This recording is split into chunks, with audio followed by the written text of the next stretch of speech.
Okay, welcome back. So I got a very interesting video today. I'm taking you into the Chef Factory studios that I use right now. Not the best editing software, but I mean, it'll do. I want to show y'all what I've been working on, and it's been a long process. It's been a long process, but I am absolutely blown away by how huge this could be. Okay, so right here, spectating circle 2. There's another one over here, spectating part 1. This is my biggest project right now, and this is what's been taking me so long to make some videos. In Rebirth, you really can't gauge too much about circle predictions because the map boundary is so small. I'm always paying attention to little details when looking at the maps, and I have been able to predict circles pretty efficiently, especially towards the end of the game. But Verdansk has a lot of interesting features. I don't want to get too much into the weeds of it, but essentially, the circles are not random. We all know that they're not random, but they do have a lot of RNG based into them. If you can get to the source of what is not random, that would help a lot with predicting circles from the heli, from the drop. You should be able to predict where the circle is going to go off the rip. Now, I want to show you this one in particular. So I was unable to do it in the way that I had wanted to, but this is a clip that I have not spectated.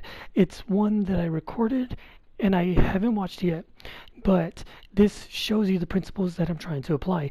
In the upper right corner, where the circle meets the boundary, in this case it's going to be the salt mine, that relationship is carried on to the next circle, and all of these are going to be set in stone before the game even starts. This isn't RNG. So I'm going to show you a little bit more of the clip, but basically as the circle closes, the next circle will continue that same relationship, and then that same relationship again and again and again. Once you reach a point where the circle cannot continue that, it breaks upwards away from the border, and then at that point it becomes RNG. What that's going to mean is that most of the circles are going to finish around that area. It's going to finish around Superstore, Train, Promenade East, downtown, anywhere where it's about 3 blocks, two blocks away from the border. It's going to keep pulling back, but it's going to follow that relationship at first. Now, I hadn't watched this until just right now, but it does keep that principle. As a circle closes, it keeps the exact same relationship with the next circle. Once you can't preserve that relationship, which may be the case on this one right here, it pulls away from the border. Now, where their circles are in the center and it has no relationship with the border, it will be a lot more RNG. But any circles that are not, say for instance F6 or G5, these circles will be much more predictable. So what I'm planning on doing, and it is a large project, is categorizing all. Here's where it pulls away. We've already had 2 circles using that upper right upper right relationship with the out of bounds. Here's where it pulls away. What that means is that if we categorize the circles by the center of the circle, we should be able to predict exactly where the circle is going to go. What I'm trying to work on right now, and this is what's taking me so long, is I want to make a compilation of circles based off of where their borders are hitting.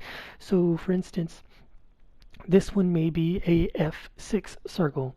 What I'm going to do is compile all of the circles that are F6 into one video. So you should be able to click on the video if you see that you have an F6 circle, and you should be able to tell exactly where the circle is going to go without any recons, straight out of the heli off the rip.